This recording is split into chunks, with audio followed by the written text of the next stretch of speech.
اور جب میں میڈیا سوشل میڈیا میں اس بات کو لے آیا اور ایک پوری عوام جو ہے اس کے خلاف اٹھ کھڑی ہوئی کہ یہ کیا ہو رہا ہے، تو اس کے بعد نادرا نے کہا کہ نہیں ہماری کلیریکل مسٹیک ہے. اور بھائی کلیریکل مسٹیک 1 کا ہوتا ہے، 2 کا ہوتا ہے، 50 کا ہوتا ہے، 100 کا ہوتا ہے، 30,000 لوگ کلیریکل مسٹیک ہے. ابھی تک انہوں نے پارلیمنٹ کے فلور پر اگر آپ سے غلطی ہوئی ہے اور آپ سمجھتے ہیں کہ یہ جواب درست نہیں تھا اور کلیریکل مسٹیک تھا تو آپ پارلیمنٹ کے فلور پر تصحیح کر لیں، لیکن پارلیمنٹ کے فلور پر وہ تصحیح نہیں کرتے اور حکومت کے پریشر میں نادرا جو ہیں وہ میڈیا میں صرف اس کی کریکشن یا مس لیڈ کرنے کی کوشش کر رہے ہیں. تو میں سمجھتا ہوں کہ اس کے نتیجے میں سیم سیکس میرج کا راستہ بھی ہموار ہو گیا تھا. اس کے نتیجے میں ہماری جو مسلم عورت تھی اس کی جو ڈگنیٹی اور ماڈسٹی تھی وہ بھی خطرے میں تھی، اس لیے کہ ایک مرد فل فلج مرد صحیح سلامت مرد وہ ٹرانس ویمن بن کر خواتین کے تعلیمی اداروں، ہاسپٹل، جیل، واش روم ہر جگہ تک اس کو ایکسس ہو گئی تھی. تو یہ بہت خوفناک اور خطرناک قسم کی چیز تھی اور اس کے لیے تو خود ایک سروے کی ضرورت ہے، ایک ڈیٹیل سروے کی ضرورت ہے، ریسرچ کی ضرورت ہے کہ آفٹر 2018 ٹرانسجنڈر ایکٹ کہاں کہاں پر کون کون سے خلاف شریعت بدترین قسم کے اقدامات ہوئے ہیں. یہ تو خود ایک بہت بڑی ریسرچ کا متقاضی ہے. ٹھیک ہے سینیٹر صاحب، یہ فرمائیے گا کہ ٹرانسجنڈر ایکٹ کے خلاف فیصلے کے بارے میں کہا جا رہا ہے کہ پاکستان کی وفاقی شرعی عدالت نے مغربی ممالک کے دائیں بازو کی جماعتوں کے ایجنڈے کے لیبل اور ہیڈنگز بدل کر یہ ورڈکٹ جاری کر دیا ہے. کیا آپ اس رائے سے اتفاق کرتے ہیں؟ دیکھیں فیڈرل شریعت کورٹ جو ہے نا، میں آپ کو یہ بتاؤں کہ ہمارے ہاں اس دستور کے اندر بہت اچھی چیزیں ہیں لیکن عمل درآمد نہیں ہو رہا. ایک چیز ہے کانسٹیٹیوشنل باڈی، اس کو کہتے ہیں council of Islamic ideology CII. CII کی ذمہ داری یہ ہے کہ وہ قانون بننے سے پہلے اس کے اوپر قرآن و سنت کی روشنی میں رائے دے. CII نے اس قانون کے اوپر رائے دی کہ خلاف شریعت ہے. پھر فیڈرل شریعت کورٹ ہے. فیڈرل شریعت کورٹ کا پھر یہ اختیار ہے کہ کوئی قانون بن جائے تو وہ پوسٹ لیجسلیشن اس کے اوپر رائے دے کہ یہ خلاف شریعت ہے یا موافق شریعت ہے.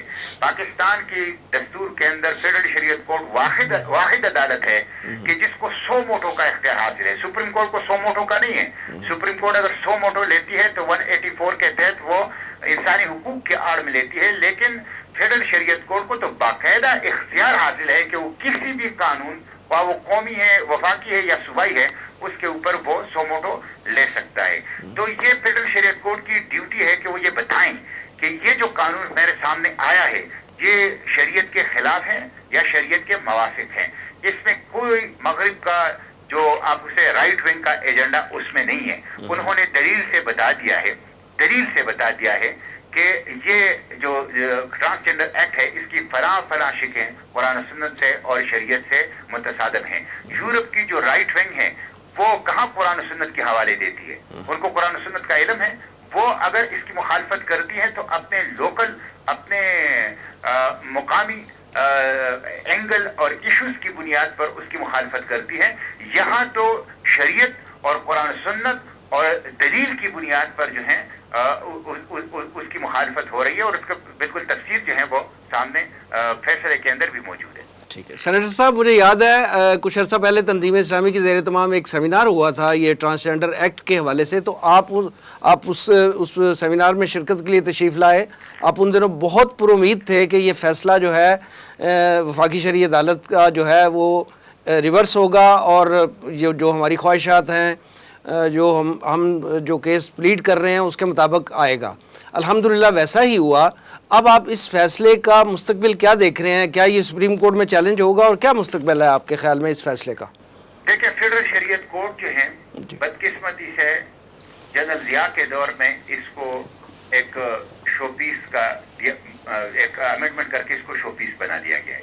اور وہ امینڈمنٹ یہ ہے کہ آرٹیکل 203D اس کے اندر ایک پروویزو ایڈ کیا گیا ہے کہ اگر فیڈرل شریعت کورٹ کا کوئی فیصلہ آ جائے اور اس کے خلاف سپریم کورٹ کے اندر کوئی صرف اپلیکیشن بھی دے تو فیڈرل شریعت کورٹ کا فیصلہ سٹے ہو جائے گا. حالانکہ باقی فیصلوں میں، باقی عدالتوں میں یہ نہیں ہوتا.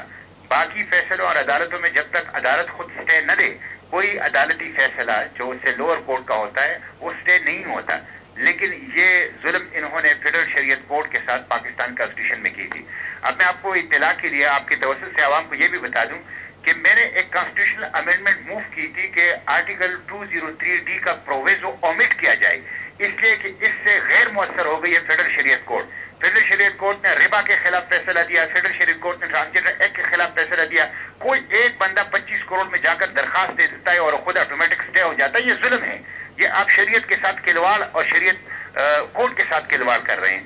لیکن میری اس کانسٹیٹیوشنل امینڈمنٹ کو law and justice committee of the senate نے یونانیمسلی ریجیکٹ کیا. اچھا, یہ وہ امریکن وائرس ہے جو میں آپ کو بتا رہا ہوں. یہ وہ سیکولر لبرل سوچ ہے کہ بغیر کسی دلیل کے آپ نے میرے اس امینڈمنٹ کو یونانیمسلی ریجیکٹ کر دیا. تو میں سمجھتا ہوں کہ اس کے خلاف کچھ لوگوں نے اعلان کر دیا ہے کہ وہ جائیں گے, ہم بھی جائیں گے انشاءاللہ. ہم نے تو یہ طے کیا ہے کہ ہم نے اسلام کا اور شاعر اسلام کا دفاع کرنا ہے, انشاءاللہ آخر وقت تک کرنا ہے, انشاءاللہ ہمیشہ کے لیے کرنا ہے. اس میں کبھی ہم تکیں گے نہیں, اس پہ ہم کبھی پشیمان نہیں ہوں گے, اس سے کبھی ہم واپس نہیں ہوں گے. یہ دفاع ہم عدالتوں میں بھی کریں گے, پارلیمنٹ میں بھی کریں گے, میڈیا میں بھی کریں گے, پبلک اور اسٹریٹس میں بھی کریں گے. یہ ہمارا مشن ہے, یہ ہمارا کام ہے, ہم تو یہ کریں گے انشاءاللہ. لیکن میں پی ڈی ایم کی حکومت سے کہتا ہوں کہ انہوں نے کہا تھا جب یہ ایشو میں نے اٹھایا تھا کہ فیڈرل شریعت کورٹ کا فیصلہ آئے گا تو ہمیں قبول ہوگا, تو وہ اب ایک تو یہ ہے کہ اس کے خلاف سپریم کورٹ نہ جائے, دوسرا ہے کہ انہوں نے کہا تھا کہ اس کے مطابق لیجسلیشن کریں گے. تو میں اب ان سے کہتا ہوں کہ میری جو لیجسلیشن وہاں موجود ہے پارلیمنٹ کے اندر, اس لیجسلیشن کو اب وہ ایکسپیڈائٹ کر لیں, اس کے سامنے رکاوٹ نہ بنے اور اس لیجسلیشن کو فوری طور پر منظور کر لیں تاکہ عوام سے جو انہوں نے وعدہ کیا تھا اور میڈیا کے ذریعے سے کیا تھا وہ پورا ہو سکے. سینیٹر مشتاق احمد خان صاحب, ہمیں وقت دینے کا بہت بہت شکریہ. جزاک اللہ جناب. جزاک اللہ خیر, بہت شکریہ. فریز پاجا صاحب, ابھی آپ نے سینیٹر صاحب کی باتیں سنی ہیں, انہوں نے کتنے ہمت, جوش اور جذبے سے اسلامی قوانین کا اور اسلامی شاعر کا دفاع کرنے کی جو ہے وہ وعدہ بھی کیا ہے اور پختہ عزم کا اظہار کیا ہے. ان کے اس ساری باتوں پہ آپ کیا کمنٹس دیں گے؟ جی یہ تو بڑی واضح بات ہے نا جی کہ جی یہ جذبہ ایمانی ہے کہ جس سے وہ لڑائی تنہا لڑ رہے ہیں. حقیقت یہ ہے کہ ہر چیز حکومت کے خلاف ہے, ہر چیز اسلام کی بات کرنے والوں کے حق میں ہے. پاکستان کا نام اسلامی جمہوریہ پاکستان ہے, جی, پاکستان کا سرکاری مذہب اسلام ہے, جی, آرٹیکل 31 ایک اسلامی معاشرہ, مغربی معاشرہ نہیں, اسلامی معاشرہ بنانے کا اسٹیٹ کو پابند کرتا ہے. پھر اسی طرح سے ربا کو ختم کرنے کی جو اس میں موجود ہے اس کے ساتھ حکومت پابند ہے ایز ارلی ایز پاسیبل, جی, یعنی ایز ارلی ایز پاسیبل. یہ اسٹیٹ بینک کو بھی یہ ہے, وزارت خزانہ کو بھی ہے, حکومت کو بھی ہے. ایز ارلی ایز پاسیبل 2 سال 4 سال 5 سال 50 سال ظالموں نے گزار دیے ہیں. یعنی یہ نہ کہ جی بدنیتی کی انتہا ہے, کہ یہ نہیں ہے کہ کوئی معاملہ کوئی نہیں ہے کہ جی ابھی جب یہ عدالت کے اندر یہ بات تھی, آپ ذات بعید صاحب بھی موجود تھے, کہ جی 5 سال کی مدت, تو ہم نے وہاں عرض کی کہ جی یہ 5 سال کی مدت نہیں ہے جو آپ ان کو دے رہے ہیں, یہ 32 سال کی مدت ہے جو 29 سال کی, اس وقت یہ تو گزر چکی ہے. یعنی جب, اور اگر کانسٹیٹیوشن کو مد نظر رکھا جائے تو 49 سال کی مدت ہے. تو یہ کوئی مطلب نئی تو آپ نے ان کو مدت نہیں دینی ان بدنیتوں کو, یہ 5 سال مزید بھی ضائع کر دیں گے جیسے انہوں نے 32 سال ضائع کیے ہیں. عدالت کا فیصلہ تو 1991 میں آ گیا تھا, بالکل آ گیا. اس فیصلے بڑا کلیئر تھا, اس کے پیچھے دلائل تھے, اس کے پیچھے قرآن اور سنت کی ساری ریسرچ تھی, اس کے مطلب کوئی بھی آپ سوال اٹھاتے تھے اس کا جواب موجود تھا. لیکن اس سب کے باوجود انہوں نے اس کو جو ہے وہ کیا. اور ابھی ہم جا کے ملے اسٹیٹ بینک کے گورنر سے اور ان سے یہ ساری باتیں تحریری طور پہ ہم لے گئے کہ جی آپ یہ بتائیں کہ یہ جو عدالت کا فیصلہ تھا اس پہ آپ نے کیا عمل درآمد کیا. آپ تو سود کی شرح بڑھا رہے ہیں, آپ تو نئی اسکیمیں دے رہے ہیں جو سودی ہے. آپ ہمیں یہ مطمئن کریں کہ آپ جو کر رہے ہیں وہ کانسٹیٹیوشن کے مطابق ہے اور عدالت کے فیصلے کے مطابق ہے. تو ان کے پاس کوئی جواب نہیں تھا. جب میں نے یہ بات کی کہ آپ سارے بیٹھے ہوئے ہیں, ایک ان کی خاتون ڈپٹی گورنر بھی تھیں, کہ آپ ہمیں یہ بتائیں کہ یہ جو شرح سود بڑھنے سے انفلیشن کیسے کم ہوگی؟ کوئی آپ معیشت فارمولہ بتا دیں۔ معیشت کا فارمولہ بتا دیں۔ جی۔ یہ تو آپ فائدہ کر رہے ہیں کمرشل بینکوں کا، جی۔ جنہوں نے گورنمنٹ کو دیا پہلے 7% ستیہ پہ ناش کر دیتے رہے تھے، ہیں پھر بزنس کا۔ 14% پہ، پھر وہی کمرشل بینک جو ہیں وہ اب 21% پہ چلے گئے، تو فائدہ تو ان کا ہو رہا ہے، عوام کا تو نقصان ہو رہا ہے۔ عوام کو تو ہر چیز مہنگی ملے گی اور مہنگائی کی ایک لہر آئے گی، انفلیشن بڑھے گی، تو ان کے پاس اس کا کوئی جواب نہیں تھا سوائے اس کے کہ جی وہ جو بعد میں انہوں نے کہا کہ جی ہم تو پابند ہیں، جو کچھ حکومت IMF سے کر رہی ہے ان کی طرف سے جو کچھ بھی آتا ہے تو وہ ہم تو اس کے پابند ہیں۔ تو گویا کہ آپ یہ دیکھ لیں کہ قانون سازی میں اصل رکاوٹ کہاں پہ ہے۔ کوئی چیز ایسی نہیں ہے کہ جس کا جواب موجود نہ ہو، اور کوئی چیز ایسی نہیں ہے کہ جس پہ وہ یہ کہیں کہ جی یہ سمجھ نہیں آتی یہاں پہ یہ کس طرح، سوائے اس کے کہ جی وہ نہیں کرنا چاہتے۔ اور وہ جنگ ہے جو اسے اللہ اور رسول کی طرف سے اعلان جنگ ہے، اور جس کے بارے میں کہا گیا کہ یمحق اللہ الربا ویربی الصدقات ہے، وہ جو سود اور سودی نظام کی جڑ کاٹ دیتا ہے اللہ رب العالمین، وہ ہماری جڑ کاٹی جا رہی ہے۔ اور یہ جو ارشاد فرمایا گیا ہے کہ جو میری اس پہ کریں گے، نافرمانی کریں گے، تو ان کے لیے معیشتاً زن کا ایک تباہ حال معیشت جو ہے وہ ان کا مقدر بن جائے گی، وہ مقدر بنی ہوئی ہے۔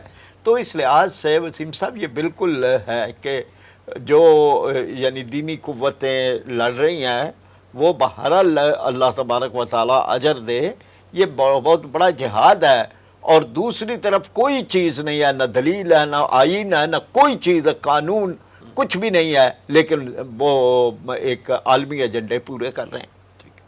فرید پاشا صاحب، ابھی سود کے حوالے سے جو فیصلہ ہے اس کو 400 دن گزر چکے ہیں وفاقی شرعی عدالت کا فیصلہ آئے ہوئے، ابھی آپ وہ دن بھی گنوا رہے تھے کہ رمضان کی مبارک ساتیں تھیں جس میں فیصلہ آیا، اور ہم اس فورم پہ بیٹھ کے اس دن بھی بڑے پر امید تھے کہ ہو سکتا ہے کہ یہ بہت ہی ایک اچھے دنوں کا آغاز پاکستان کی اکانومی کے حوالے سے ہو جائے، لیکن ہم دیکھتے ہیں کہ 400 دن گزر چکے ہیں، ابھی تک کچھ نہیں ہوا۔ گزشتہ برس جو ہے وہ ایک ٹاسک فورس بنا دی گئی تھی اس معاملے کو آگے بڑھانے کے لیے، پھر ایک اسٹیئرنگ کمیٹی بنا دی گئی، اس کے چیئرمین جو ہیں اسحاق ڈار صاحب بن گئے، لیکن ہوا کچھ بھی نہیں ہے۔ آپ کو کوئی مثبت پیش رفت ان کی نیت، ان کے ارادے اور ان کے کرنے کے کاموں میں کوئی نظر آ رہی ہے؟ وسیم صاحب وہ کہتے ہیں نا جی کہ حکومتیں کب کوئی مسئلہ کہیں پر ہو تو وہ کہتے ہیں جی اس پہ کمیٹی بنا دے، ٹالنا ہو تو ایک جگہ یہ مسئلہ پیش ہوا کہ بھئی یہ کمیٹیاں اتنی بن رہی ہیں تو ان کا کوئی فائدہ بھی ہے؟ انہوں نے کہا ہاں یہ بڑا اہم مسئلہ ہے، اس پر ایک کمیٹی بنا دیں۔ تو یہاں یہ جو ہے وہ ڈرامہ چل رہا ہے، کمیٹی کھیل رہے ہیں۔ یہ ٹاسک فورس بن گئی، ایک بنی ہے پہلے اعظم نذیر تارڑ صاحب کی سربراہی میں، پھر دوسری ایک اسٹیئرنگ کمیٹی بنا دی گئی ان کے وزیر خزانہ کے، ان میں کوئی قدم آگے نہیں بڑھا، کوئی کام نہیں ہوا۔ جو پہلی کمیٹی بنائی تھی اس کے ممبران سب سے میں نے بھی اور حافظ صاحب نے بھی بات کی، ہم نے تقی عثمانی صاحب سے میں ملا، اسی طرح سے یہ جو راغب نعیمی صاحب ہیں وہ ہمارے اجلاس میں تھے، پھر علامہ حسین اکبر صاحب سے میری ملاقات ہوئی، سب نے یہ کہا جی کہ یہ کچھ بھی نہیں ہے بالکل۔ اب تقی عثمانی صاحب نے کہا کہ میں نے تو اسے قبول ہی نہیں کیا، جب انیشیٹ ہوئی تھی اس وقت انہوں نے کیا دیا؟ اس وقت انہوں نے کہا جی کہ ایک طرف آپ اپیلیں کر رہے ہیں، اسٹیٹ بینک جا رہا ہے اپیل میں، اور ایک طرف ہمیں آپ ٹاسک فورس بنا کے بہلا رہے ہیں۔ تو انہوں نے کہا جی میں نے تو انکار کر دیا ہے۔ تو یہ تو اس کا حشر تھا، بعد کی اسٹیئرنگ کمیٹی نے بھی کچھ نہیں کیا ابھی تک۔ صحیح۔ تو صورتحال یعنی مایوس کن دیا۔ عاطف وحید صاحب یہ فرمائیے گا کہ آپ کے نزدیک کیا آئین میں ایسی ترامیم کرنے کی جو جب ضرورت پیش آتی ہے تو کیا ہم اپنی پارلیمنٹ کو اس چیز کا پابند نہیں بنا سکتے کہ آپ قانون سازی کرنے سے پہلے اسلامی نظریاتی کونسل سے مشاورت کر لیں؟ دیکھیے جہاں تک میرے علم میں ہے، پارلیمنٹ کی طرف سے جو ایشو بھیجا جاتا ہے بنیادی طور پر وہی نظریاتی کونسل جو ہے اس کو ریویو کرتی ہے یا اس کے اوپر اپنی رائے دیتی ہے۔ اس کا مطلب یہ ہوا کہ یہ بھی ایک طرح سے ثوابدیدی معاملہ پارلیمنٹ ہی کا ہے کہ وہ بھیجے یا نہ بھیجے۔ حالانکہ یہ معاملہ اس کے برعکس ہونا چاہیے کہ جو بھی بل نیا آئے، کوئی امینڈمنٹ کا آئے، کسی قسم کی بھی کوئی ترمیم ہو، آئینی ہے، قانونی ہے، ان سب کو اسلامی نظریاتی کونسل کے ڈیسک سے گزارنا جانا چاہیے، یعنی ان کی سفارشات حاصل کرنی اس کی سفارشات حاصل کرنی چاہیے۔ اور پھر ساتھ یہ بھی کوئی ضرورت صرف یہی نہیں ہے کہ یہ لازمی ہو، بلکہ یہ بھی ہونا چاہیے کہ اگر ان کی طرف سے کوئی سفارشات آ گئی ہیں تو ان سفارشات کے اوپر عمل درآمد کے لیے بھی ایک باقاعدہ ایک نظام ہونا چاہیے۔ یہ نہیں ہے کہ وہ اٹھا کر جو ہے وہ کیبنٹس کے اندر اور الماریوں کے اندر اس کی زینت بنا کے رکھ دیا جائے ان کی سفارشات کو، جیسا کہ اس وقت ہوا ہے۔ کتنے ہی معاملات ہیں، سینکڑوں معاملات ہیں جن کے اوپر اسلامی نظریاتی کونسل نے اپنے سفارشات دی ہوئی ہیں، اور وہ صرف ایک ریسرچ پیپر جیسے لائبریری ہوتی ہے کوئی کسی تعلیمی ادارے کی، اس طرح سے لائبریری کی زینت بن کر اور ایک فائلنگ ریک کے اندر جمع ہو رہی ہیں۔ تو یہ جیسے میں پہلے عرض کر چکا ہوں، یہ کچھ چیزیں جو ہے بہلاوے کے لیے ہوتی ہیں، کھلونے ہوتے ہیں، تو کھلونے دے کے بہلایا گیا ہوں۔ لیکن جیسے کہ تھوڑی دیر پہلے سینیٹر صاحب فرما رہے تھے، اپنی جگہ اسلامی نظریاتی کونسل بھی اور وفاقی شرعی عدالت بھی بہت اہم ادارے ہیں۔ اگر ان کی ساتھ معاملہ صحیح طریقے سے کیا جائے اور ان کی اس اہمیت کو قانون سازی کے عمل کے اندر قائم رکھا جائے اس اہمیت کو، تو یہ بہت اہم ادارے ہیں۔ یعنی آج اگر ہم چاہیں کہ پاکستان کو ایک کسی بڑے دھچکے کے بغیر اسلامی معیشت، اسلامی معاشرت، اس کی شاہراہ پر آگے بڑھانا ہے، تو اس کا طریقہ تو وہی ہے کہ جو آئین اور قانون کے تحت ہونے والا کام ہو، اور یہ ہماری ایک ضرورت بھی ہے، اس لیے کہ ظاہر ہے کوئی چھوٹا سا ملک نہیں ہے یا کسی ایک چھوٹی سی کانسٹیچوئنسی کی بات نہیں ہو رہی، یہ تقریباً 23-24 کروڑ کی آبادی کا ملک ہے۔ یہاں بڑی افراتفری جو ہے وہ بہت بڑے سانحے کا پیش خیمہ ہو سکتی ہے، جیسا کہ اس وقت صورتحال ہے۔ پاکستان جو ہے وہ بڑی افراتفری سے دوچار ہے۔ اس وقت ڈالر کا ریٹ دیکھ لیں کہ 300 سے متجاوز ہوا ہے، اور وجہ بڑی واضح ہے۔ دیکھیے، ایک طرف قرآن مجید کی صاف حکم ہے کہ لِمَ تَقُولُونَ مَا لَا تَفْعَلُونَ كَبُرَ مَقْتًا عِندَ اللَّهِ أَن تَقُولُوا مَا لَا تَفْعَلُونَ، اور ہم نے آئین کے اندر بھی بڑے بڑے دعوے کیے ہوئے۔ یہ لافظنی ساری جو ہے آئین سے چلی آ رہی ہے کہ پاکستان ایسا معیشت ہوگی، ایسی معاشرت ہوگی، یہاں عدل ہوگا، انصاف ہوگا۔